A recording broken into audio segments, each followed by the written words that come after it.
Good morning again, ladies and gentlemen. I am now indicating that this is the public hearing of the Joint Select Committee of the Constitution Amendment Tobago Self-Government Bill 2018, pursuant to the committee's mandate to consider the bill entitled the Constitution Amendment Tobago Self-Government Bill and submit a final report by May 27, 2019. I'd like to indicate from the outset that this hearing is being held in public and is being broadcast live on the Parliament's Channel 11, Radio 105.5 FM, and the Parliament's YouTube channel, ParlView. Let me take this opportunity to welcome all and to wish each and every one of you a very happy 2019, a very satisfying year. And I look forward to this committee's work being completed. That was just a signal that the year has begun. And I look forward to the committee's work being completed expeditiously and effectively. I want to thank the DPA and the advisors from the Deputy Director of Personnel Administration, the Legal Advisor, and the Executive Director of the HR Management Unit, is it? For being here. And as usual, to thank members of the Secretariat of the AG's office, the PS's Legal Secretariat, and other members of the Attorney General's office, and the members of the staff of the Parliament of Trinidad and Tobago. Before we begin, let me ask that we introduce ourselves. I would start with the committee and then move on to the technocrats. Thank you. Good morning, everyone. Saddam Hussein, member. Good morning, Maria Dillon Remy, member. Good morning, Nigel De Freitas, member.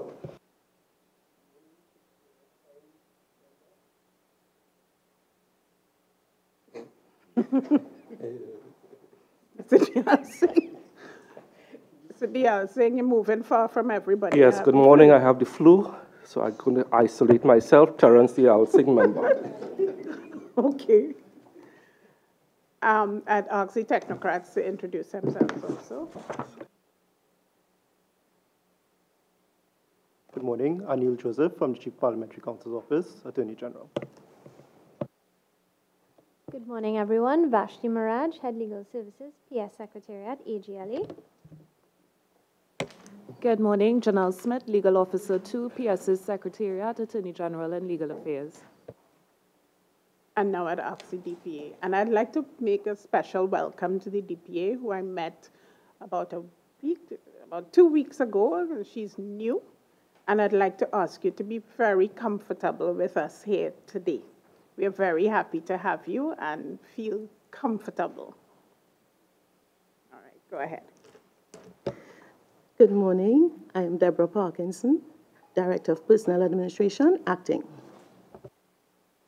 Good morning, everyone. Marcia Pilo Brady, Deputy Director of Personnel Administration, Acting. Good morning. I'm Margaret Morales, Executive Director, Human Resource Management. Good morning. Natasha Ciceron, Legal Advisor, Service Commissions Department. Thank you very kindly. I'd also like to indicate that we have representatives here from the Tobago Forum of Political Parties, as well as the Chief Administrator of the THA, and they are present in the audience. I'd like to welcome them and thank them very much for being here. Special welcome to the Chief Secretary of the Tobago House of Assembly. So, ladies and gentlemen, let us move on now to our purpose for being here this morning. And really, the objective of today's hearing is to obtain expert opinion on the proposed establishment of a Tobago Civil Service and a Tobago Service Commission. What we will do this morning is to hear from the DPA and the other members of the team what their thinking is on this proposal, which is a very integral part of the bill that we are considering. And I'd like to advise that any questioning of members of the witness panel will be done through the chair. And I'd like to remind the witnesses that when you do speak, you would remember to activate your microphones, please. And when someone has spoken, when you have spoken, if you can take off your microphone so that it doesn't affect the next person who is speaking. I'd also like to remind members of the committee that you can feel free to ask questions. You don't have to wait until the end of the presentation to ask questions if you would like to ask a question for clarification or otherwise. So I would like to ask the members of the committee if you would like to hear some opening remarks from the DPA before we actually get into the meat of the hearing, and I think that would be the best way to move forward. Is there any other issue that you'd like me to mention before we start? All right, thank you very kindly. Madam Parkinson, please go ahead. Good morning, Chair and members of the committee. Thank you very much for your invitation to this session where we will be examining the bill on the Tobago Self-Government 2018. We at the Service Commissions Department also wish to extend greetings and also best wishes to you, Chair, and the members of the committee for 2019, and we look forward to hearing the end of this discourse and moving forward. I have looked at the bill along with my team, and one of the things I've been indicating to persons is that this is my maiden voyage, having assumed at the Service Commissions Department on the 26th of November and assumed as acting DP on the 20th of December. So I have a huge learning curve, but I also have technocrats at the Service Commissions Department, my team with me, who sat and we discussed issues. So I will be referring to their knowledge of the department and also looking at the bill in terms of how it impacts public officers. We are of the view that the bill can and may be, as we wish to put it very carefully, the bill can and will be used, not in its form, but there are some concerns that we at the Service Commissions Department wish to raise at this juncture. But before we get into that, I wish to ask our legal advisor to go through some of the legal aspects of the bill that may affect the administration of this bill as we wish to go forward. So I will ask Ms. Sicharan if she can just lay the foundation, the legal foundation first. That's fine, Ms. Sicharan. And DPA, if you might. Yes, thank you very much. Thank you, DPA. We had previous meetings, and coming out of that, what we focused on in preparing for today was a series of questions in terms, because we were not clear in terms of those things. For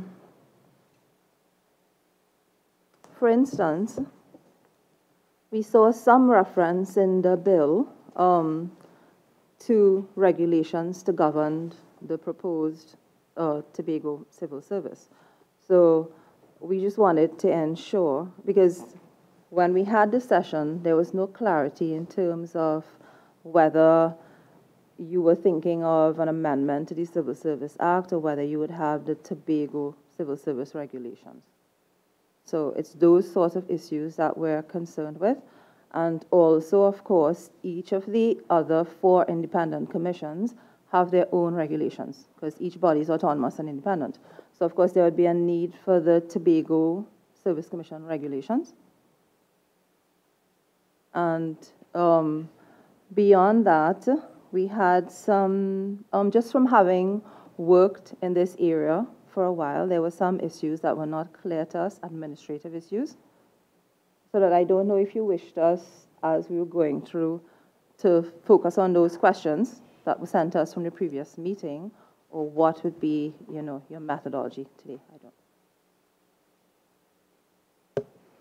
Our objective today was to not only have you elucidate what you had already sent, but also one of the main things was whether you were of the view that Tobago should have its own civil service, or whether there should be regulations that govern what happens with regard to the service in Tobago that are specific to Tobago. Because, of course, you would recall that this bill is dealing with self-government for Tobago. So we're trying to make sure that we do what is most effective and what would work best for the unitary state of Trinidad and Tobago, not forgetting that we are maintaining a unitary state. So even though there is, the bill would be for self-government, we are still maintaining the unitary state of Trinidad and Tobago. When we looked at it initially, we were of the view that there seemed to be, or there may have been, some issues with regard to how it would operate most effectively, but we want this to operate smoothly. So based on that, we felt it was imperative that we asked you, with your expertise, to suggest to the committee what would be the most effective way of doing this. And I just want to stress that we want to maintain a unitary state. That is the overarching consideration. Thank you very much, Chair. Because we were a little bit unclear as to how we would have approached the answering of the questions. What I would like to do is to ask my deputy to just start off a little bit of the discussion as in view of how we decided how we were going to approach this matter yesterday. So, Ms. O'Grady.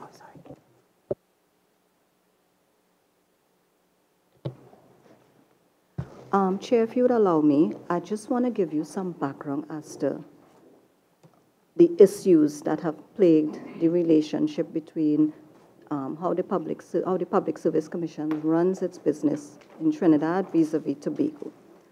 So, in 2009, an office was set up in Tobago to deal with a lot of the issues that are still present now. Mainly that there's not a timely service to the civil service in Tobago. For example, the appointment of officers temporarily, the appointment of officers to act in offices, the way promotions are done, the conduct of interviews, and so forth. So in 2009, the Service Commission's Department Tobago office was opened officially. And the DPA and her staff would advertise in the newspaper that the DPA would be present in the office during a specific period, and officers would come to the office to lodge their complaints, to make requests for copies of letters, and so forth. Everything that happens in Trinidad, in the SCD office in Trinidad, was supposed to happen in Tobago. However, a major part of the problem was, one, we had no records in that office, so that officers would still have to wait, even though they put in the request when the DPA visited, they would still have to wait for these things to come back to the Tobago House of Assembly for issuance. Another issue that we had is the fact that we had no IT backbone operating in that office, so we couldn't get information, again, in a timely manner, so that operating things like the IRIS system and so forth was not timely. Then there was the economic downturn, so that the servicing of that office fell by the wayside. So you'd find that even though officers would visit every month, the officers from the monitoring and oversight unit would visit, training would be conducted and so forth. Those things fell by the wayside because we did not have the finances to send the officers to Tobago and put them up in accommodation and so forth. So those issues that are currently plaguing the servicing of Tobago are still present. So I think what the DPA alluded to is that, yes, we've looked at the bill and it can work, but to begin with, our major concern would be if you're maintaining a unitary state between Trinidad and Tobago, the movement, because Tobago has just so many offices. So for example, at present, we have 2 administrators in Trinidad who are from Tobago acting as PS and Deputy PS in Trinidad. There are only 2 offices, such offices in Tobago. One, and it doesn't mention CAS, and we want clarity on that. It addresses the Tobago House of Assembly. What's to happen to OPM CAST, where the 2 offices exist, 1 PS and 1 Deputy PS. Those persons are currently acting, one of them at least is acting in Trinidad, but her substantive office is in Tobago. And part of the bill proposes that as soon as it is approved, that all those offices now fall under the Tobago Service Commissions. Where are those officers to be placed? There's no provision for secondment because, of course, there's no regulation in effect, and we don't know if they intend to adopt the PSC regs as teaching and judicial and legal and service commissions have done, or if they intend to draft their own regulations, which should speak to secondments and where those officers will be. There are only so many offices in Tobago in the accounting stream. Where are those officers? What kind of prospects do they have for upward mobility? You're effectively cutting off the movement for promotion. Another example we discussed is the fact that the PSC Trinidad, well, I'll call it Trinidad for now, advertised offices. And on those order of merit lists, we have officers from Tobago on those lists, and the appointments may quite likely take place in Trinidad. Without the secondment provision in a regulation, where will you place those officers? Are you telling them that they can't move? We don't know. So a lot of those questions have to be answered. The bill also mentioned that national security would be exempt from this provision. However, PSC is responsible for civil service, prison and fire. We don't know how prison and fire will be addressed. Is it that they remain under the Public Service Commission, or is there to be some working out? So those are some of the things that we would like to see done. But the main issue would be the movement of the records, because as it is now, there are no records belonging to the Public Service Commission in Tobago. Is it there to be a period of the transfer of those records? All of those things we need to get clarity on. Thank you. Thank you very kindly. I don't know if any members have a question that they would like to ask before I make a comment. Yes, Mr. DeFrey. Thank you, Madam Chairman. So in the beginning of your information that you gave, you indicated that attempts were made to, not attempts, you actually opened the office, the Service Commission office in Tobago in 2009, and you're still having some problems there in relation to some of the issues which you've outlined. Is there a particular reason why there's no records in Tobago for Tobagonians in the civil service? Are you saying that the records for Tobagonians who are in the civil service, as it is now, are in Trinidad? Yes, with the exception of the records that the House of Assembly has. They have their own records, but the complete records from the entry to exit of an officer resides in Trinidad. Is there a particular reason for that? Yes, because the Constitution provides for a director, which is the DPA, and the director is the custodian of all the records, and that office is in Trinidad. So then, in your opinion, if one of the biggest issues is access to records by Tobagonians, because remember, Trinidad and Tobago is a unitary state separated by water. So, if a Tobagonian has to access their records, which the Constitution indicates has to be in Trinidad, then has there ever been a suggestion by the office as to how that problem could be solved in relation to Tobagonians being able to access their records? So, for example, can that particular line or piece of law be changed, or can that particular individual, being a director, give the powers or that particular power to an individual in Tobago so that the records could be held in Tobago? Add to that.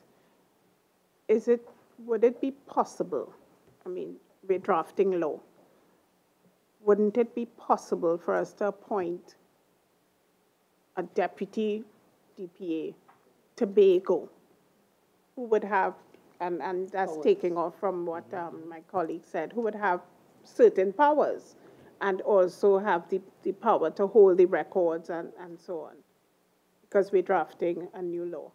And Mr. Diyal Singh. Thank you. Thank you, Chair. Happy New Year to all. Question to Ms. O'Brady. The transfer of records you're speaking about, is this transfer of physical records, paper? Yes, member. Okay. Is it possible then to have an IT solution to this? Very possible. Yes. There you go. Thank you.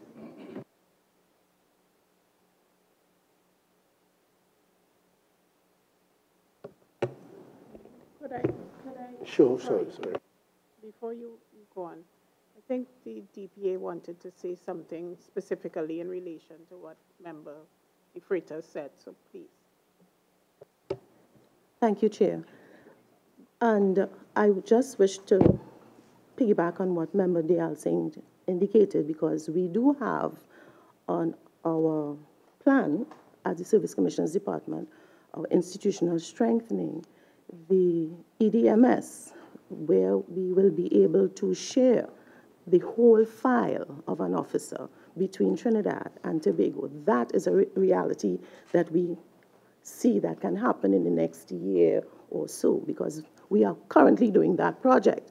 So, as we discussed yesterday, if we were to revamp the Office Service Commissions Department Tobago, the IT aspect of things will be in the fore with respect to the sharing of the records, seeing that we have that project which has started and it should be completed. So I don't think that the physical records will be an issue, because we now have at least the beginnings of the technology to go forward. Thank you very much for that. But can I ask you specifically to address your mind to that issue of the delegation, for somebody in Tobago to be delegated with the powers? Yes, Chair. My understanding is that we have a senior officer, the Executive Director of HRM, Public Service Commission, who has the responsibility for Tobago. That was all part of the plan and the process when Service Commissions Department started in 2009. The Executive Director, and along with the DPA, would do visits to address any issues. So we did discuss that yesterday, and we are also of the view that there should be a dedicated officer to manage all the work life of an officer in Tobago, from entry to exit. But could I'll invite Member Hines to make his comment, but I also wanted to just make the point that we're dealing with a situation where Tobago is asking for self-government. And the question that I think needs to be addressed is whether we will have somebody with, again, I mentioned a deputy DPA with similar powers of the DPA specifically for Tobago. Yes. Mr. Hines. Very much, Madam Chair. And I'm glad you raised it in the way in which you just did, because the fundamental question will be whether that will meet the expectations of and the desires of Tobago. I suspect it will not, because the explanatory note of this bill, which reflects the ambitions, the desires expressed from Tobago, from the Tobago Forum, says in the explanatory note, among other things, at G, that there should be a Tobago Island government, a Tobago Service Commission, and a Tobago Civil Service. That's what the ambition is. So any question of delegation may not meet that taste. The other issue is just to shed the emotions, because these matters tend and can be very emotive. We have used the term unitary state here 1,000 times this morning, and I recall in the course of these deliberations, I used it once, and there was hot objection from Tobago. I don't understand on what basis, but I understand that what they mean is that Trinidad and Tobago is a state. They don't like the word unitary, so I'm not using it. Yes, but there's acceptance that we are together a state, and therefore the question of separate by water falls by the wayside. It's a state. So that's the line I'm taking, body emotions. We have a fundamental issue here, because we have heard Madam Pyle O'Brady tell us, and supported by her boss, Madam Parkinson, that in an attempt to meet the desires of the Tobago people, sometime in 2009, they set up office in Tobago. To me, from what I heard, it was like a branch of the Service Commission, and using its Section 127 delegated authority anyway. So it set up a branch in Tobago, and I saw that as an administrative affair. In flat fairness, Madam Pyle O'Brady told us that there are some problems, and she counted among them the fact that they could not meet, they had problems with delays and they didn't do the acting and so on. That exists in Trinidad too. And I'm raising that to demonstrate that it is now accepted in Trinidad and Tobago that this formulation of the Service Commission has its own challenges. I know it exists in other parts of the region and so on, but the concept of the Service Commission has presented our country with severe challenges from the very start, and they persist to this very day. So, when we are now contemplating replicating a Service Commission for Tobago, knowing that the one for Trinidad and Tobago is as problematic as it is, and under review in terms of the way this country should go forward, I start to have some issues, because we are going to be repeating something that there's a general feeling has not been serving this country in the way it ought to, or that it was expected to when it was established in 1962. So that's one of the fundamental questions. So the question for the lawyers will be whether this thing can divide itself, as opposed to an administrative arrangement of setting up an office with physical records and all of that. That's a different issue. What Tobago is wanting here is a service commission for Tobago. So the lawyers, the constitutional lawyers, have to work out whether this is one, the extent to which it is legally or constitutionally possible to frame and to create. We also have to consider whether it is desirable, whether there is not a better way of administering the affairs of Tobago, given the lessons we have learned from the Service Commission in respect of Trinidad and Tobago. So to me, these are some of the fundamental issues that are playing in the back of my head as we deal with these issues. And I know we have to give deep, deep, deep thought to this at this juncture. Because if we proceed without deep thought, we may be creating long-term problems for Trinidad and Tobago and creating more than we might have solved. So I will just, I'll rest for this time on that. Thank you very kindly, Madam. Member Hines. No, you spoke like a woman there. Is that right? Yes, very erudite. Erudite, erudite. And honor you beautiful, talented women, but as a man, I don't want to speak like no one. You were so erudite. Let me just ask us to address our minds, and I thank Member Hines for his statements, but let me just ask us to address our minds to Section 127 of the Constitution, which says that a service commission may, with the approval of the Prime Minister, and subject to such conditions as it may think fit, delegate any of its functions, other than any power conferred on the Commission by Section 129 to any of its members. And it says the mechanism by which such a delegation can take place. And I want to also bring us back to something that Member Hines said, which is we want to ensure that at the end of today, we have deep discussion on this issue of the service commissions and come to the best solution as it relates to a Tobago Service Commission, whichever way we decide. But we really want to try at the end of today's meeting to come away with the best solution. And Member Cummings, you wanted to say something. Thank you, Chairman, other members. This is one of the areas, as I had indicated at the previous meeting that I attended, that I think needs to get some serious consideration on how it is going to work.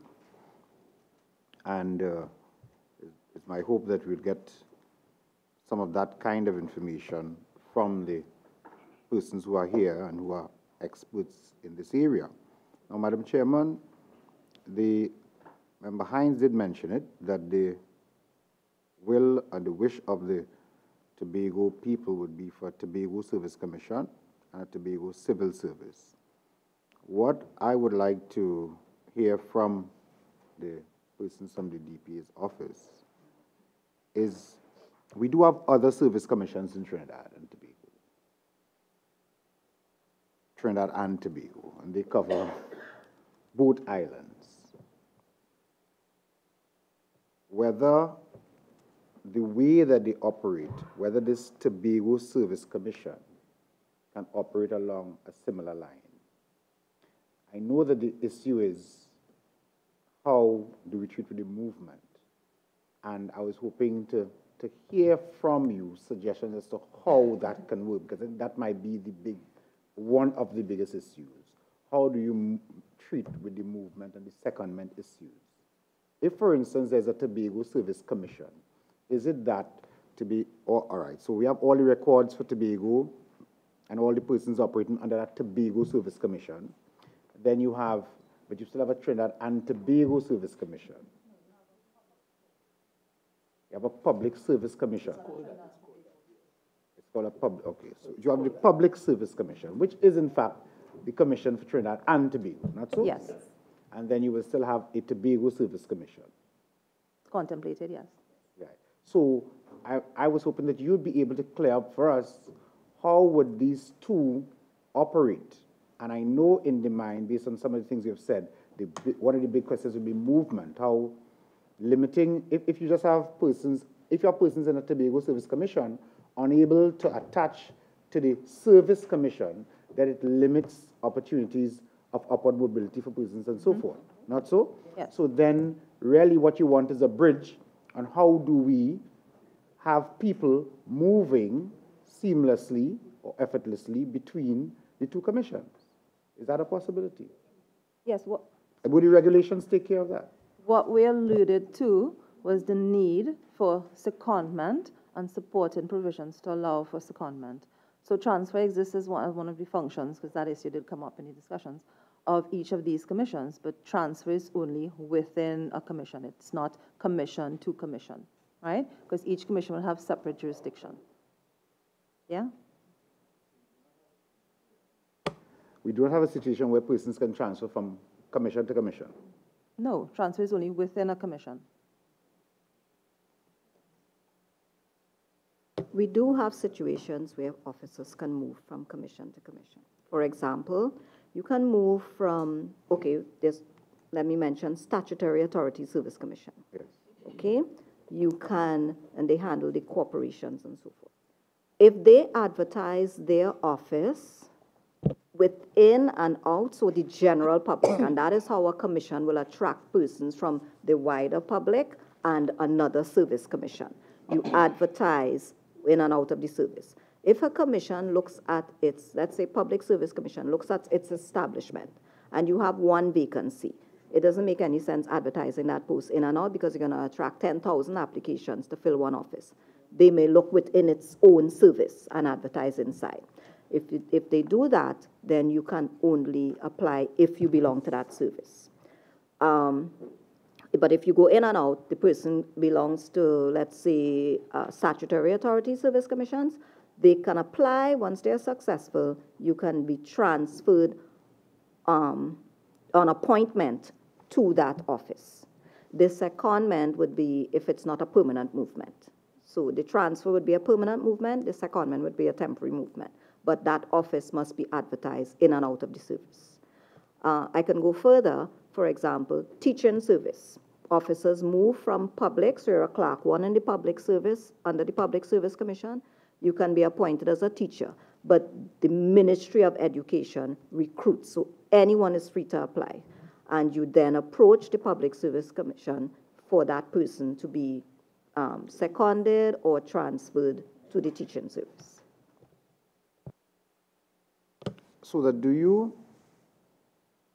foresee, if a Tobago Service Commission is established and all the records for the persons in Tobago, lodged in Tobago, operating under this Tobago Service Commission, how do you see that, how do you see it working? I'm asking specifically you, Ms. O'Brady, Kyle O'Brady. How do you see it working? And for instance, after it's set up, all the records are in Tobago, that's the Tobago Service Commission, and based on the explanation you just gave, if there is to be need for movement, how do you see that working out? I can't speak for the Public Service Commission in terms of what they will choose to advertise and not advertise. But let me give you an example.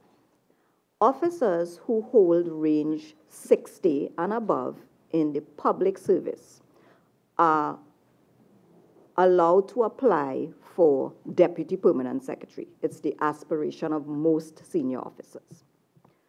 So let us say they decide we have 10 vacancies of Deputy Permanent Secretary and they want to fill, they advertise it within the public service.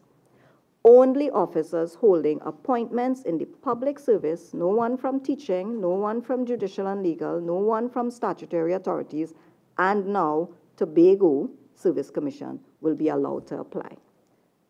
If they decide to advertise within and out, everyone is free to apply, including any member of the public, and face the assessment or whatever mechanism the commission chooses to use to shortlist and appoint and whatever.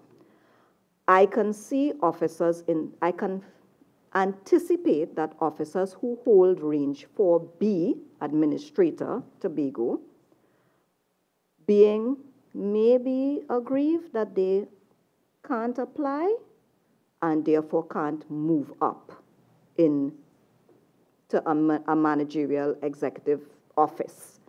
There's only one office in the stream moving up to in that stream where they fill for chief administrator. There's one office of chief administrator, and officers who are administrators move up that stream. If you have 10 officers who are, we have, I think, maybe 8 or 10 officers of administrator, 4B, eligible persons. I can see them wanting to move into a career at the top of that career and not being able to, because there's just the one office, unless they plan to expand the establishment of Tobago to facilitate upward, because it is a big ticket item with senior officers in the public service, where they move to, how they move up, where their career ends.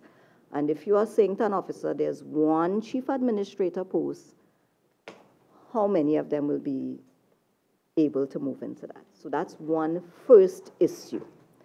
If you take it down to, let's say, people who want to move into the top of an auditing stream, there are only so many officers, senior officers in the auditing stream in Tobago. Unless you plan to expand that establishment, you are telling officers, this is as far as you can go, unless Public Service Commission decides to advertise in and out to attract persons from Tobago, SASE, judicial and legal, wherever. May I just ask a question? With regard to Clerk 4 or in that stream, how does it work? Is there a similar ceiling after a while? Okay, the clerical officers move into, for all intents and purposes, including AO4s, AO4, yeah. add assistants, AO4s, etc. Once they get there and they are qualified, they then vie for Human Resource Officer 1, Deputy PS if they are so qualified. Some of them move into different streams, Research Officer. So there's a lot of movement once people become qualified. But again, in Tobago, there are only so many of those officers. That movement can take place across Trinidad and Tobago. Okay. Yes, as it is now.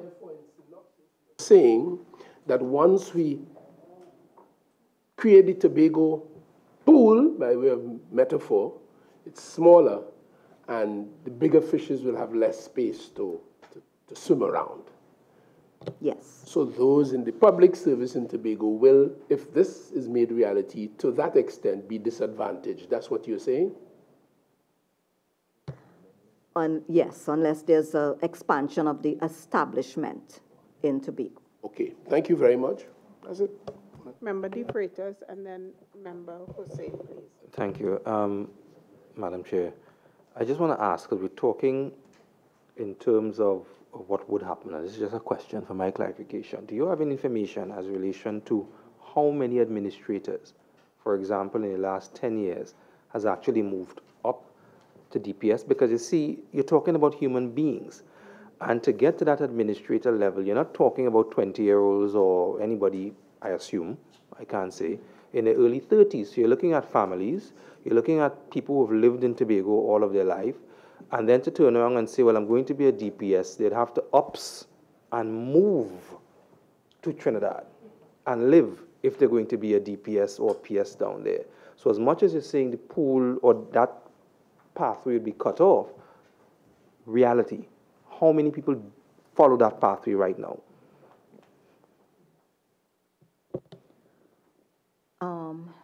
Member, since I have been in charge of that schedule, since 2014, we've had at least 4 of them opting to come to Trinidad. And in fact, in 2010, around, don't quote me, 2011, the officers were serving in Trinidad, and we had to appoint an officer from Trinidad to go to the office in Tobago, in CAST, the Deputy Permanent Secretary, the Permanent Secretary Office in Tobago. At least 2 officers I can recall who were living from Trinidad, Trinidadians were appointed in Tobago as PS because we couldn't get a deputy PS from Tobago to hold that office. So over the last, since I've been in charge of the schedule, I can tell you of 4 officers from Tobago who are serving in Trinidad. Who are serving in Trinidad? That's Yes. over the, how long? What time period? Since 2014. 2014, so that's just about 4 years. So you just indicated there are about 10 administrators in Tobago. Between 8 and 10. Between 8 and 10. I can't recall quite clearly. So you're saying about half of the administrators in Tobago in that time period would have gone up to deputy PS or PS? Yes. Good. So let me ask you this. Is there a pull in Trinidad of officers in Tobago to Trinidad and therefore creating a problem in Tobago for filling those vacancies? So in other words, you're taking Tobagonians, right, and you're appointing them, rightly so, to offices in Trinidad. Then you have to fill those vacant offices in Tobago. It creates a vacancy, a space in that whole public service pool in Tobago because there are offices in Tobago that need to be filled. So is there a pull? In other words, is there a direct line being pulled as officers move from administrator to deputy PS and PS in Trinidad, and then somebody now has to fill that office of administrator in Tobago? Yes. And that's filled by a Tobagonian? Yes. So if that's cut off, then you have sort of a backlog. Okay. Not really. We have office. Now remember, the job specification will indicate who will be eligible to move from administrator to deputy PS. So as those, not everyone who is acting as administrator will be eligible to be a deputy PS. So while the movement is from administrator to deputy PS in Trinidad, those persons who have that years of experience and qualification may not necessarily, let me say it correctly, who are moving as deputy PS, they have the experience and the qualifications. The persons who we appoint to act because of Regulation 26, the persons who are appointed to act as administrator, as the replacement for those administrators who have come to Trinidad, may not necessarily be the ones who can be considered for deputy PS moving up. They will have to wait until the office is advertised or until there's another vacancy. So it may seem as though we're pulling administrators and putting them in Trinidad, but over the time period, it has been 4 that I can recall. The persons who are put up to act in the administrator vacancy satisfy that requirement and will not necessarily be the ones we will take and put as a deputy PS. Anyway, that's logistics, because if you appoint them to act at some point, they're going to be either made the administrator or you're going to find someone to substantively take up the post, because again, you don't want someone acting for a very long period of time. The point is to substantively, fill that post, yes? Yes.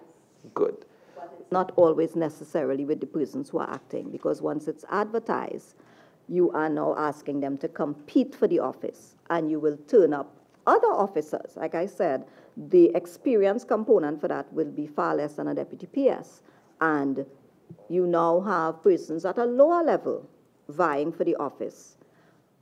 What you're doing now is removing someone who was senior and acting and perhaps replacing them with someone who has been interviewed, someone who may have been junior. So that person goes back down into their office. So for example, a senior auditor may have been acting administrator. That person is not eligible to be considered for deputy PS. They don't have the experience.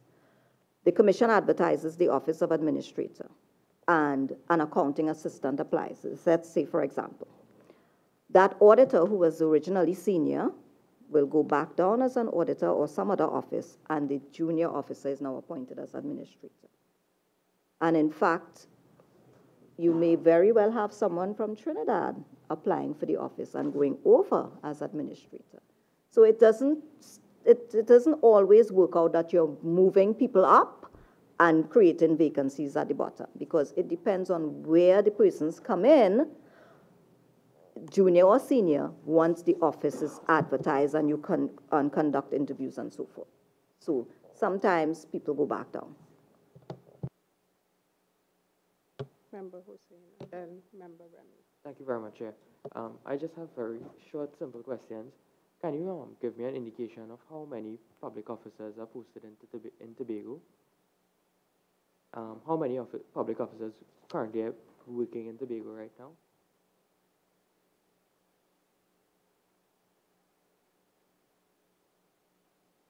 Alice will give you the information. Sure. And also you mentioned earlier on that there's a decision whether or not you would advertise within or out.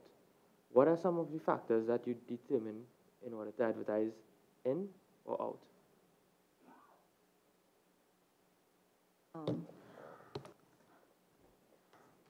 So we'll answer the second question first. An office will be advertised out within the public service depending on the experience requirement. So for example, if an office says experience in the lower level, it means that you must have held the lower office in the public service to be eligible to move up to the next higher level. That's one. The number of vacancies. If you advertise an office that you have 2 or 3 vacancies and it calls for 5 O-levels, you're fairly certain, and you advertise outside, you're fairly certain the entire country will apply. So for example, Customs and Excise Officer calls for 5 O-levels. The last time we advertised that office, it attracted 10,000 applications. So it depends on whether we now, the commission decides, the DPA will do the note and the commission will decide whether they want to attract 10,000 applications. Similarly, for immigration officer, it's the same thing. So it depends on the experience that the job spec asks for and the number of vacancies.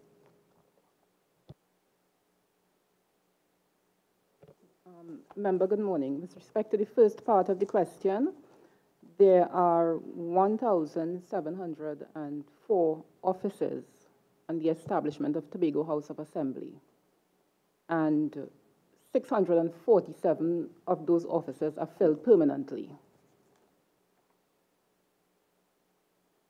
647, yes, filled. Yeah, so that's the total. Could you just, in relation to that, can you indicate how many are employed on contract? Well, this only Not accounts of for the that- permanent establishment. Right, but do you have the figure? Because that means there are 400 offices not filled. But these are But filled. 600. 1,704 Oh, offices. 17. So 1,100 are not filled. But then there are contract offices. Okay, so in addition, we have a number of vacant offices with bodies, meaning persons acting or who may be on a temporary basis, 509. But persons employed on contract, Service Commission's department would not be responsible for that. So we can only account for the permanent establishment. Thank you very much. Madam Chair, I was wondering aloud whether we want to replicate that kind of history in Tobago, or whether Tobago should not be considered a more modern, ultra-efficient way of dealing with those kinds of administrative issues going forward. Thank you, Mr. Hines. Could I, you're allowing him to go? Sure. Just on the figures that you would have provided for us just a moment ago, 509 acting officers. That's almost equivalent to how much are actually filled. What is the reason why there are so many acting officers? 1, and 2, will the Tobago Public Service Commission cure this issue?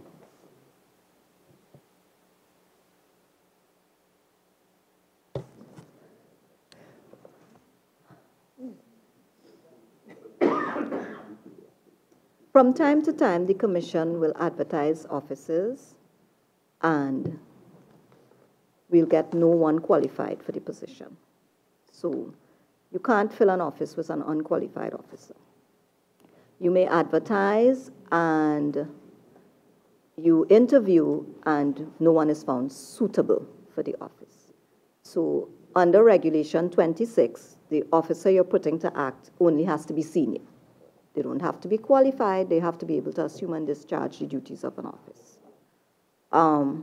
We have had situations where we advertise offices in Tobago and the persons from Tobago were not qualified for the office.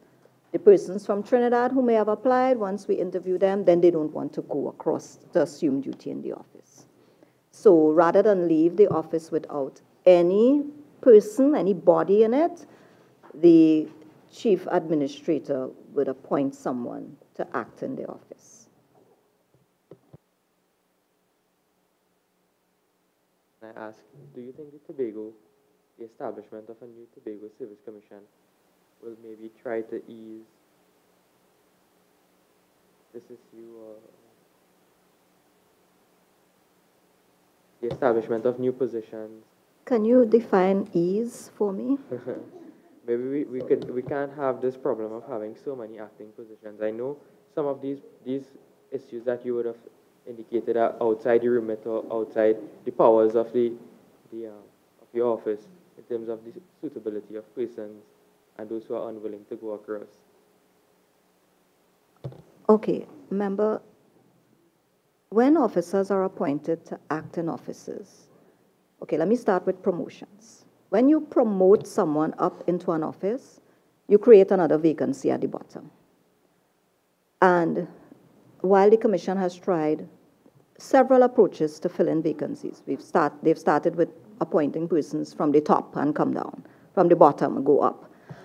You just can't advertise and fill fast enough for the movement of people within the public service. Persons are not prepared to join the service and stay here. They want to move. So once an office is advertised, they will move. As I said earlier, what may happen in Tobago is because the establishment is small, and unless they plan to leave it like that, if they plan to leave it like that, then you'll have less movement because there are only so many offices a person can go into. We've had retirements across Trinidad and Tobago, and you can't anticipate when someone, so we can plan for a retirement, but we can't plan for a resignation or the fact that someone may be appointed to another office in a very short space of time. And the movement is happening a lot faster than we can actually fill. But if they plan to leave the establishment in its current form, yes, it may be eased in the sense that the pool is smaller. Yes. Thank you, Chair. The question I want to ask, I think, is a little fundamental in the sense of, as a citizen of Trinidad and Tobago, living in Trinidad, am I going to be able to apply for a job advertised through the Tobago Service Commission, if it does exist, one, and vice versa? As a citizen of Trinidad and Tobago residing in Tobago, if the post that I want is advertised through the Public Service Commission, will I be able to apply? That's, in other words, level one. As far as you're aware, if these two, if you have a Public Service Commission in Trinidad and Tobago, and you have a Tobago Service Commission that deals with the matters concerning the Tobago Civil Service, could both of those things happen?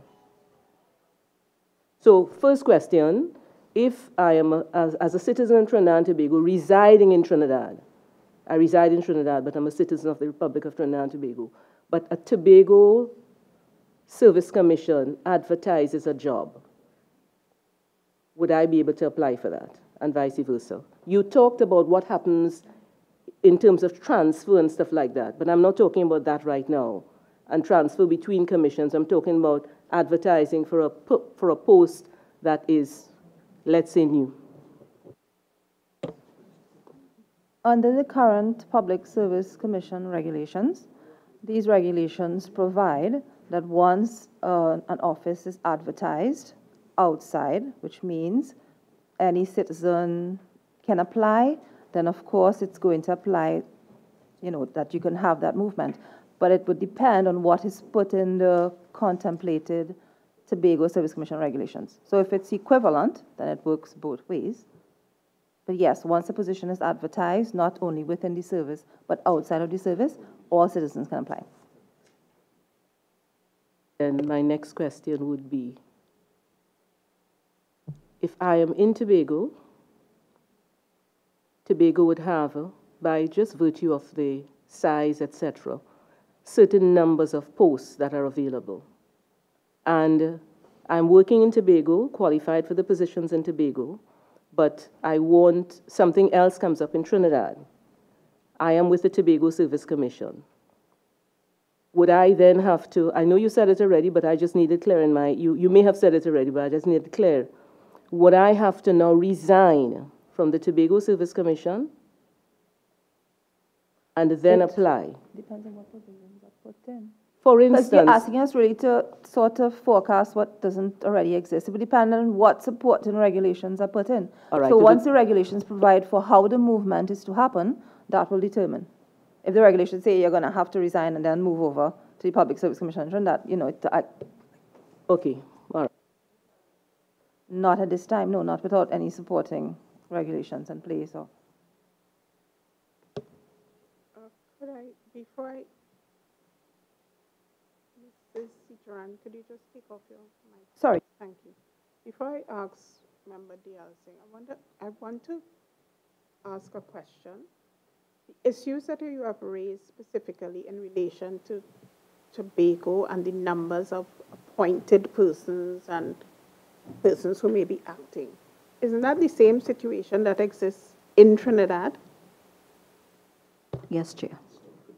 Because I don't want us to get the impression that there's a situation being put upon Tobago that does not occur in, it's the same situation, and it probably brings us back to the point that was raised by Member Hines, which is that the whole issue of service commissions needs to be examined. The broader issue of how our service commissions work needs to be examined. So that's not for this committee, but I think that needs to be put on the table. Member Diaz. Thank you, Chair. In considering Members Dylan Remy's comments about a citizen of Trinidad and Tobago applying for a position in either place, and Member Hines spoke about constitutional law. All this has to be consistent with Section 4 of the Constitution, rights enshrined. 4A, enjoyment of property. 4D, the right of an individual to equality of treatment from any public authority in the exercise of any functions, and we are speaking about a Tobago civil service. And 4G, freedom of movement.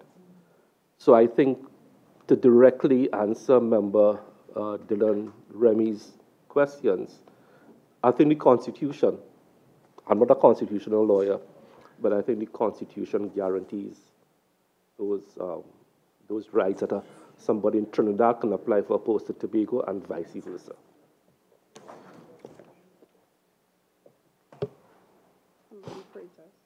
Thank you, Madam Chairman. Just a quick question. I'm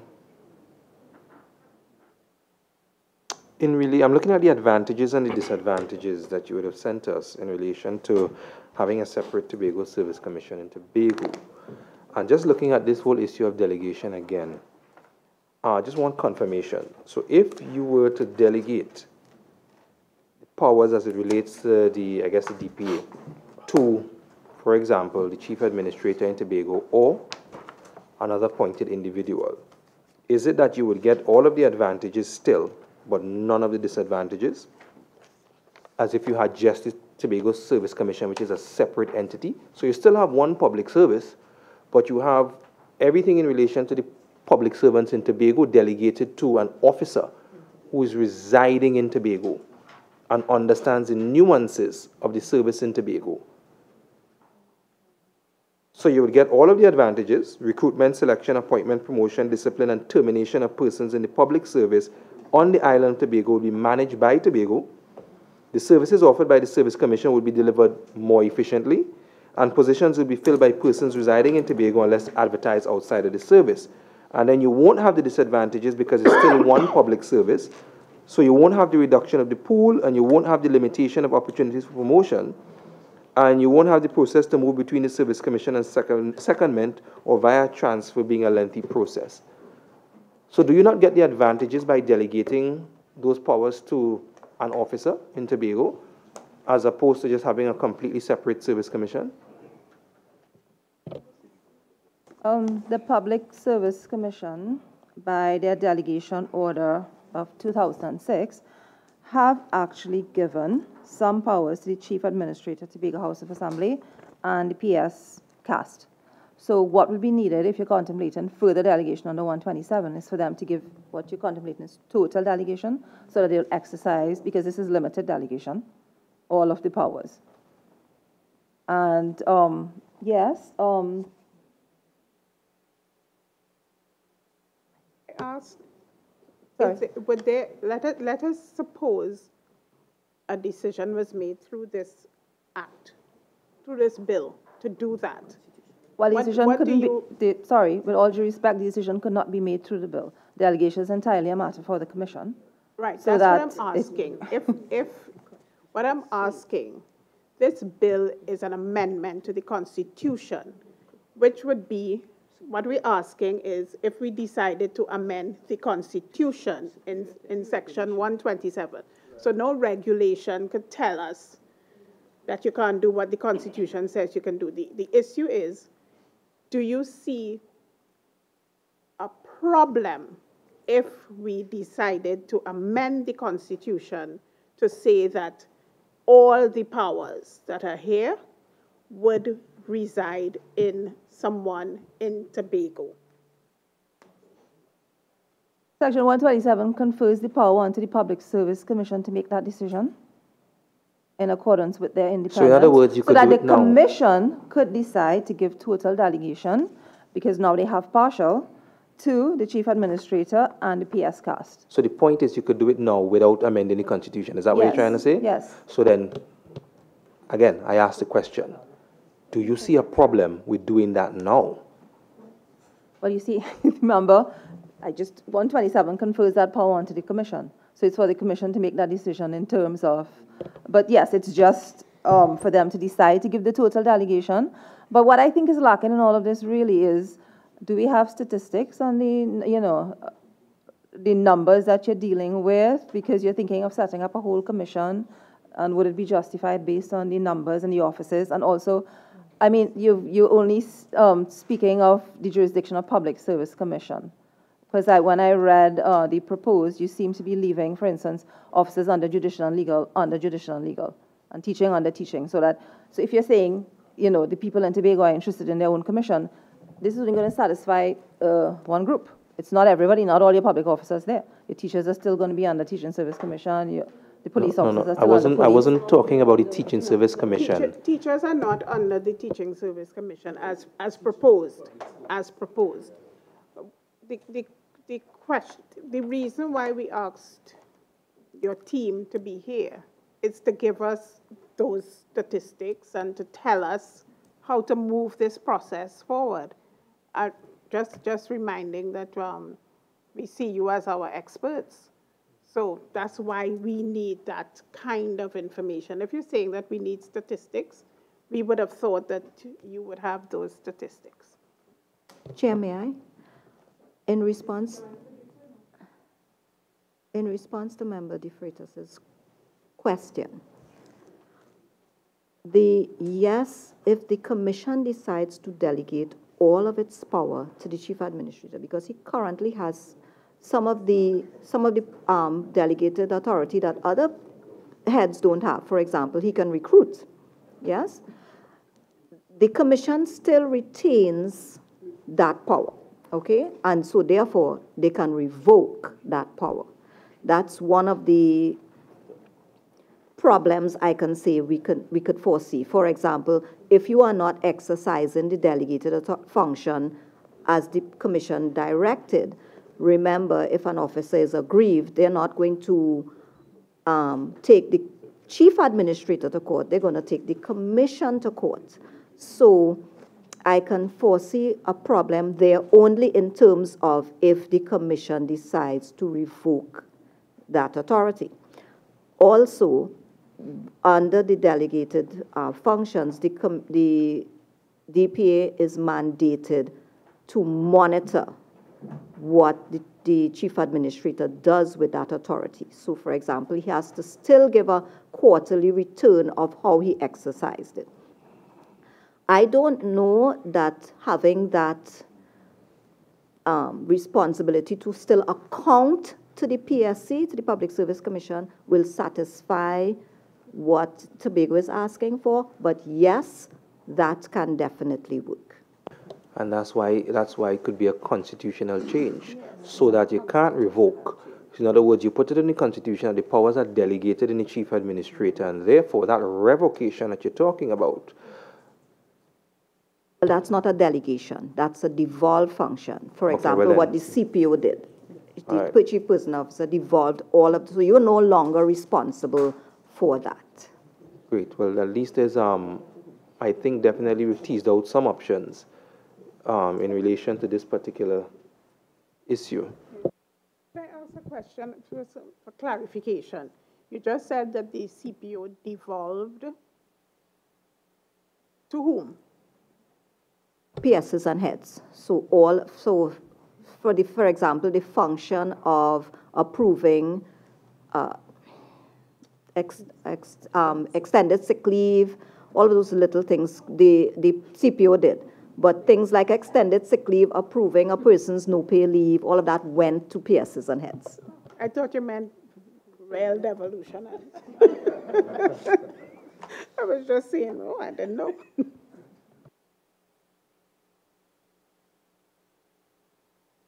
Are there any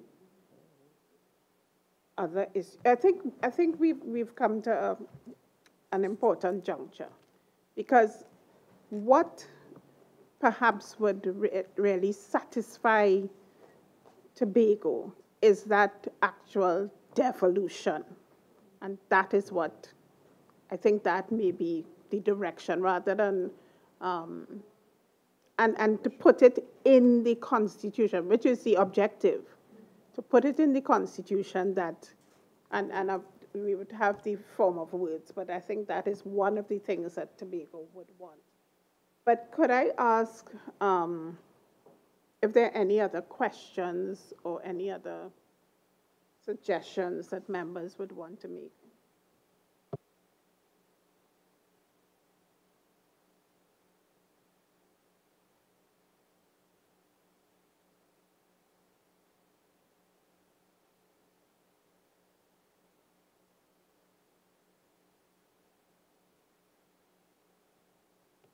Chair, one of the issues that we have not yet addressed, I don't know if it is because it can't be addressed here, is the issue of the prison and fire service, which the Service Commission spoke about. The prison and fire service that falls right now under the Public Service Commission in a Tobago Service Commission, whether that would be so, since national security remains as one of the central government, yeah.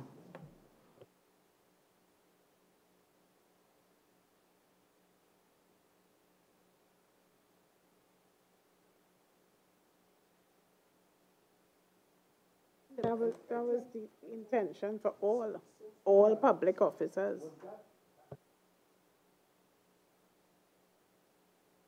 That's a question that I would like to hear the Tobago Forum answer, whether that matter was taken into account, was in its contemplation as it came up with the formulation that we have here.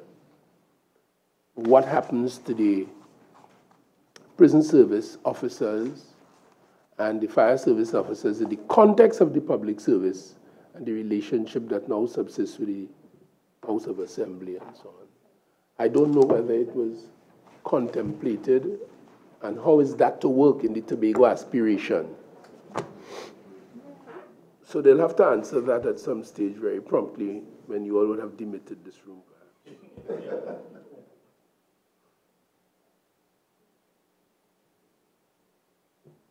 I'm so sorry.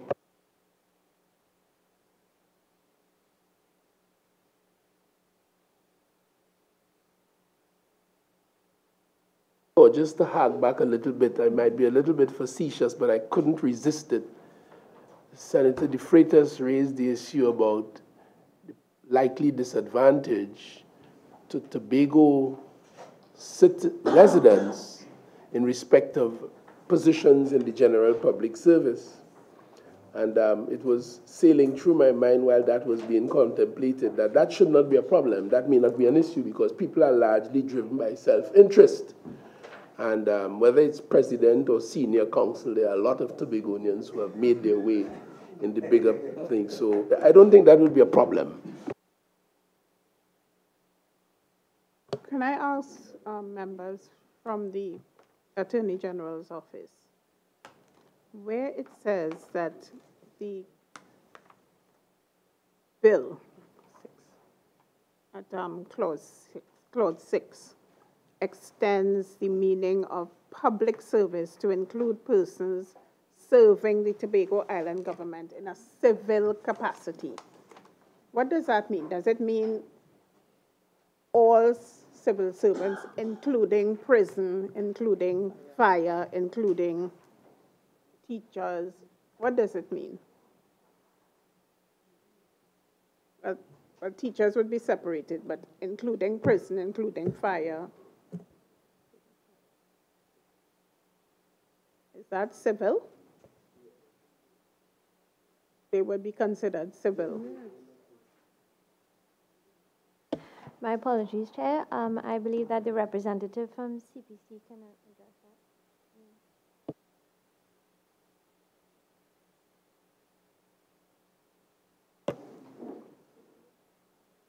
Chair.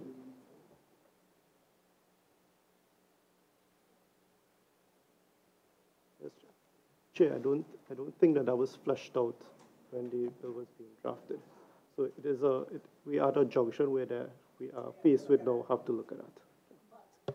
In the normal definition of the civil service, if it includes prison, yes. Prisoner, yeah.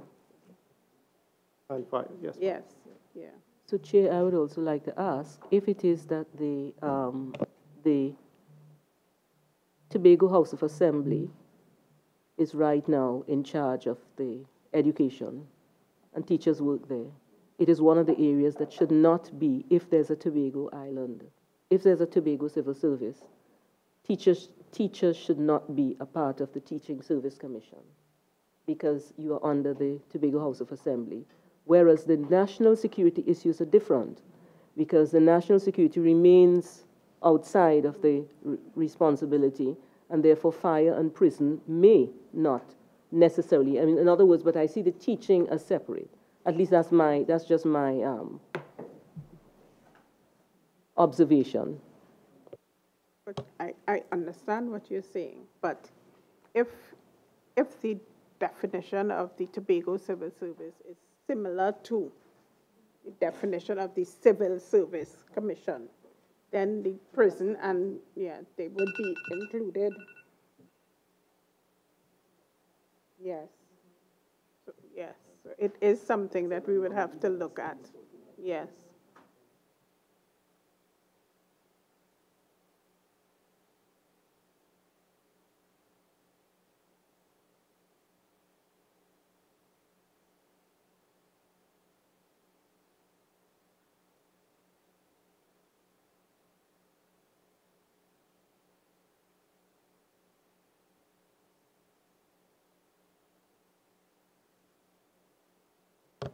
Can I ask our expert witnesses, have you addressed your mind to what would happen with the Public Service Appeal Board if we have a Tobago Service Commission?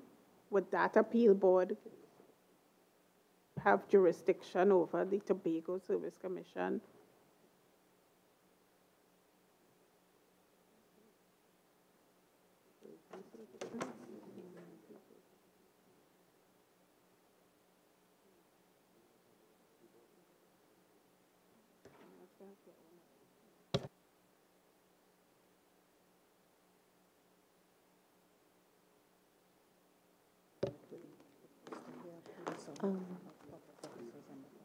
Chair?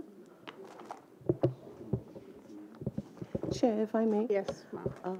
We really did not discuss that, but I believe from memory that the regulations would have only brought to bear public officers under the Public Service Commission. But what we can do, we can ask our legal luminary to go through it again, and we can submit. Sorry, I was just Submit. Sorry, I was just checking as DPO was speaking, sorry. Okay, so sections 130 and 132 of the sections of the Constitution that relate to the appeal board. Once the Tobago Service Commission is created, because 132 speaks of an appeal shall lie to the Public Service Appeal Board from any decision of a service commission. So once that commission is created, you would fall within 132. So yes, public officers under Tobago Service Commission would be able to file appeals with the Public Service Appeal Board. Thank you very kindly. Could I put another question to you, please? Have you addressed your mind to whether there would therefore have to be a separate NIB, a separate Board of Inland Revenue, a separate CPO? Would there need to be a separate NIB, a separate BIR, and a separate CPO if we devolved these powers to a separate Tobago Service Commission? Sorry, a separate Tobago Civil Service. When we were looking at, Chair, when we were looking at 141 AN of the bill, we did have discussions on that.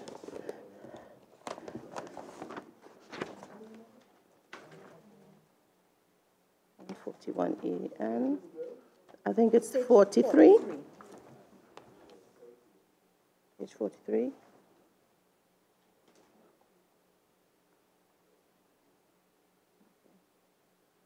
We looked at 141 AN1, and we realized that the Pensions Act would have to be amended to facilitate this. And we also realized that discussions would need to be made with CPO in terms of their function as it relates to any person who immediately or before the commencement of this bill shall continue in the service and under the purview of the Tobago Service Commission, subject to and in accordance with the applicable laws relating to the Tobago Civil Service. So Ms. Citran was saying that there needs to be put in the regulations or the laws that will guide how we will function here. But what needs to be done, we need to have copious discussions with CPO, Board of Inland Revenue, with all the players, so that public officers are not disadvantaged with the movement. So those were just some of our thoughts when we discussed that. Thank you very much. Any other questions or comments, please?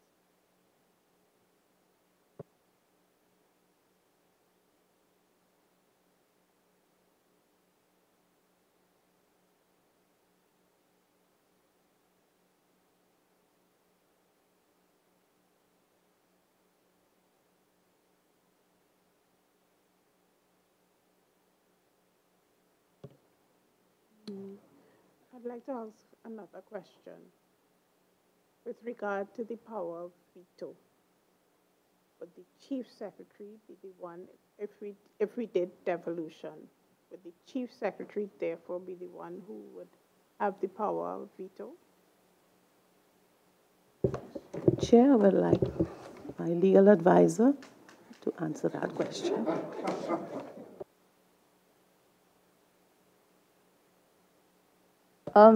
We did have preliminary discussions and concerns because those of us in public law are aware that the whole rationale for the creation of these commissions is to insulate public officers from political influence.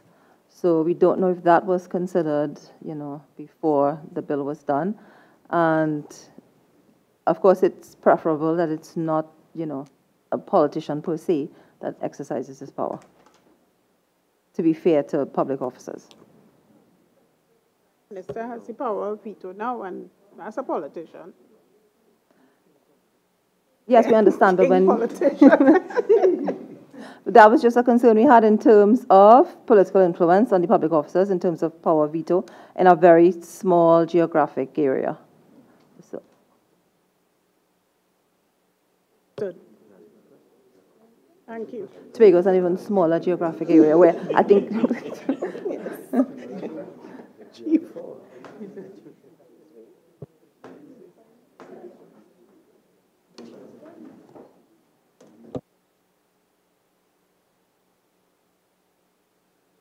In your discussions, did you think about the possibility of leaving that power of veto with the Prime Minister, but for Tobago in consultation with the Chief Secretary? You want? Oh, go ahead. Yes, actually, we thought that would be the best option. Yeah. All right. Thanks very much.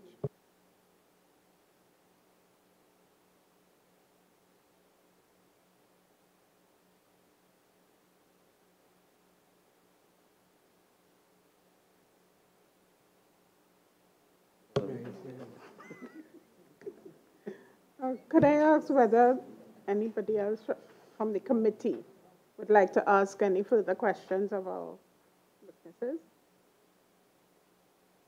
Can I ask the committee if you would have any? Mr. Cummings, sorry. Thank you, Chairman. Not so much a question, but having gone through these discussions, I now have more questions than I had before. So I'm wondering whether the goodly officers from the DPA's office, having taken into consideration all that we discussed today, furnish the committee at a later date with their refined views on these issues. I mean, I have to ask you whether the chairman would be so kind to ask. Yeah. Mr. Cummings, members of the team from the DPA's office, would you be minded to give us the refinement of your discussions that we had today at a later date? I think we will provide the date. Yes, Chair. Actually, that was one of my suggestions, if I would have been afforded the opportunity to give closing remarks, that we would wish to refine what was discussed today. We still have a lot of questions. For instance, the definition of in a civil capacity, that was something that we also asked, what that would have meant. So, yes, we will be, at some point in time when we are given the date, to present a refined product for the committee for further deliberations. Thank you very much. I'd just like to ask members of the committee if they would have any difficulty with us, with the committee allowing members of the forum to ask a few questions, if they have any questions. Is that all right? Thank you very much. Could I ask members of the forum if you would like to ask any questions of our witnesses? I think we do have a mic. Yes. So the floor is yours. And Senior Counsel, please remember your I remember my duty, ma'am. Thank you very much. I thought I would have left the seat next to him vacant, but... You forgot that, but I think you're close enough. Thank you, Madam Chair, and let me take this opportunity to wish all the members of the committee, as well as those who are representing various institutions, a most productive, inspiring, and hopeful 2019. I would prefer, Madam Chair, to make a comment. And in that comment, I will say a couple of things. After listening to the... Sorry, Chief, would you mind introducing yourself? Because remember, we're live. So just the slight chance that somebody doesn't know who you are. And very, very slight chance. My apologies, Chair. So I am Kelvin Charles, Chief Secretary of Tobago. Having said that, Madam Chair, what has emerged so far to me seems to be a recognition that the possibility does exist for the creation of a Tobago Service Commission. And what is required would be the consequential amendments, whether it be in terms of the legislation or in terms of the regulations, to give effect to that. As a matter of fact, I think it was Pyle O'Brady who said that once the advertisements are done outside, meaning outside the particular commission, then John Public can apply. And therefore, that, to my mind, would negate the view or the implication or the unintended consequence that persons will be deprived of the opportunity for mobility. Having said that as well, I take due note of the view that was stated by Member Hines. And in fact, we would probably seriously consider proposing a mechanism or a structure that may well give effect to a modernization of an arrangement for the management of the human resources in respect of the Tobago House of Assembly. However, notwithstanding the current flaws that do exist with the Service Commission, we feel very strongly that in respect of administering the affairs of the island, that if that is the best model at this time, then we would need to have that model. What is required, as came out in the conversation, as I said before, would be the consequential amendments that will give effect. And when we talked, one of the issues you raised was the issue of the veto power. What is interesting is that the first response indicated that the experts were generally not in favor of his continued existence, or his existence in the context of the Tobago House of Assembly. But on your prompting, Chair, did indicate that they had actually contemplated a position where it should remain with the Prime Minister in consultation with the Chief Secretary. For us in Tobago and the Forum, we do not agree with that formulation. We think the rationale that exists for the veto power in the context that now happens in Trinidad and Tobago is the same rationale for the Tobago Island government, and that the veto power should exist in that arrangement. I understand as well the need, as was stated by the acting DPA, that copious discussions must be had with certain entities, for example, the CPO's office, and so on. I, however, Madam Chair, would like to state quite forcefully that the context is important, and therefore, in those discussions, the focus ought to be on facilitating the arrangements for the Tobago Island government, rather than limiting and frustrating the aspirations of the people of Tobago. I need to repeat that. That is the context that ought to drive this, Because the simple fact of the matter is, if one wants X, then what derives therefrom must be those mechanisms that should give rise to effecting X. I know that generally speaking, when one exercises a particular level or degree of power for a period of time, one is always loath to give up such power. I do hope that this would not be the tenor of the conversations as we go forward.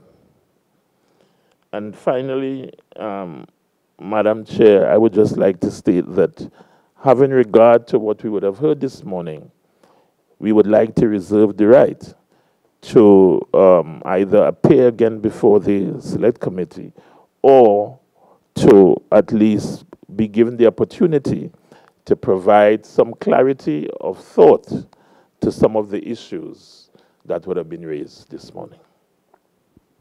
Thank you very much, Chief Secretary. Let me give you the unqualified assurance, and I think I can speak on behalf of the committee, that you always have the right to appear, that the forum always has the right to appear, and that will never be denied. And let me also state that, as I said at the outset, the objective is to give Tobago what it wants in the context of maintaining the state of Trinidad and Tobago in a unified fashion.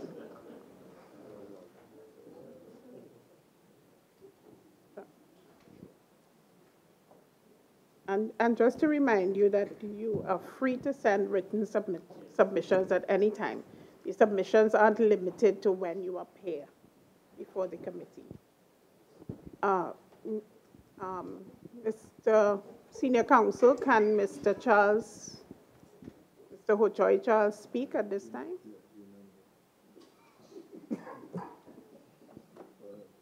Mr. Ho-Choi Charles, the floor is yours. Thank you very much. And the name is Ho-Choi Charles. And I want to associate myself with all the remarks made by the Chief Secretary who spoke before me on behalf of the forum. And I only intercede now to make one small point, since we are given the opportunity as a forum to meet the JSC again. And that is because the acting DPA made a point twice that they need to make some submission.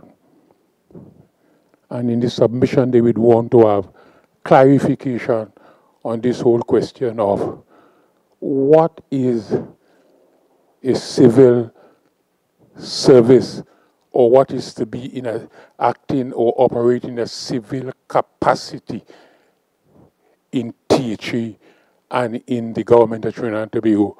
And I just wanted to just indicate to her that since 1988, Act number 8 of 1988 amended the Constitution of Trinidad and Tobago to provide two services that the Public Service Commission has responsibility for, and that is the service of the Tobago House of Assembly and the service of the government of Trinidad and Tobago. So we have two services, and this is not by an act of parliament, it is by a constitutional amendment, and they should take note of it, that has been done a long time ago. So you have two sets of public servants operating in Trinidad and Tobago, one operating in a civil capacity in the service of the Tobago House of Assembly, and the other operating in a civil capacity in the service of the government of Trinidad and Tobago. Seemed to me that that point was made 3 or 4 times, and I thought that I will help them in their submission so that we don't have this problem. Final point.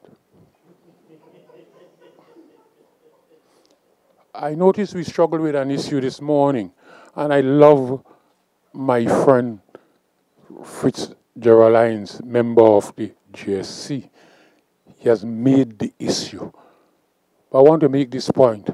One of the issues you have been struggling with, and we are talking about numbers and upward mobility in the public service, both in Trinidad or in Tobago, and this is for the Public Service Commission. One of the problems is, it continues to be, that the appointment of the administrator in Tobago is at such a low level where nobody aspires to take those positions.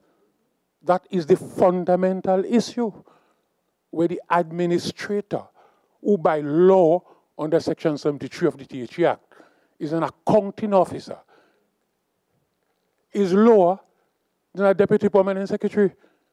So a person in Tobago who is at the level of an administrator who is an accounting officer by law, not by appointment of the Treasury,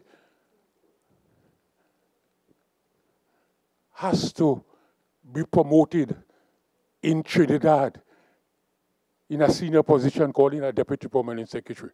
What we need to do is to fix it. If you fix that, we don't have the problem that we are having today. And the administrators will be appointed, and you are going to find that you don't have the problem that exists today. And I wanted to just note that, and I thank you. And thank you for the opportunity, Madam Chair, again, of coming before the committee to assist. Have a nice day. Thank you very kindly. Did Senior do a good job? Thank you very kindly, Mr. Ho-Choi Charles. Senior did an excellent job. Excellent. As a matter of fact, I'm very, very surprised. And, Member Remy is saying it's because it's a new year. But thank you very much. Thank you very kindly. I'll ask Member Hines to say something that he's itching to say. But I just wanted to make the point that those issues, like the situation with the chief administrator, and even if I may, and I know the clerk may be upset, if I may indicate that those are issues that need to be rectified, and certainly the CPO should address her mind to that. The CPO is a woman, yes. The CPO needs to address her mind to that, because that is an anomaly that needs to be rectified. Member Hines. Thank you very warmly, Madam Chair. Just two quick ones. Given the subtlety of some of the issues that arose here this morning in these deliberations, I am thinking that it might require, and I would like to recommend, a series of or some kind of contact between our expert witnesses and the Tobago Forum in between now and our next meeting, because there are some issues clearly, and possibly the Forum might want to interface with the CPO and the other articulating authorities that we saw here this morning, because this exercise requires some serious thought. So I'd like to suggest that. But in respect of the indomitable Mr. Charles, I just felt in my spirit to place on record my genuine admiration of the man, his work, his contribution, and his passion. And I think life is a funny thing. We know our date of birth, we know not our date of passing. So I say, today I just wanted to record that for what little it might be worth. I have great respect for your work, sir. Thank you very much. Thank you very much, Mr. Hines. Could I just make the point, which I'm sure the CPO will bear in mind, that the persons who are accounting officers under normal circumstances are the PSs of all these various ministries. The chief administrator is the chief administrator, as the name suggests, for Tobago. He is an accounting officer, and yet is not seen as Yeah. The chief administrator is PS level, but the other administrators are not, but they're also accounting officers of the various divisions of the THA. And they are seen as, well, they are classified, not seen, classified as lower than deputy PSs, and that certainly has to be an anomaly because they have the same or similar responsibilities as a PS, who is an accounting officer. So we really have to ask, even if it comes from this committee, we have to ask that the CPO look at that. And let me say that I think we probably do need a session where we invite the CPO also to look at this. Okay, are there any other questions or comments from the forum, the members of the forum? But I know after Mr. Hojoy Charles speaks, usually we don't speak after Mr. Hojoy Charles.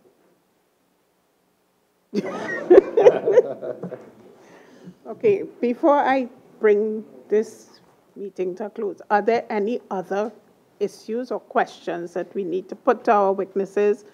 Are there any questions from our witnesses that you would like to raise with us before we close the meeting?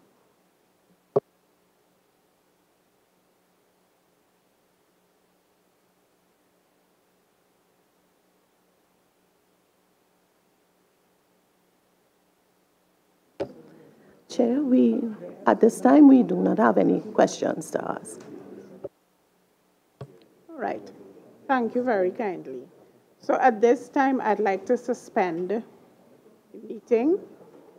I'd like to take the opportunity to thank you very much for being here and for being so forthright with us. We appreciate it. And to look forward to your written submissions and to alert you that we may need to ask you to come again. But perhaps after the written submissions, we may not.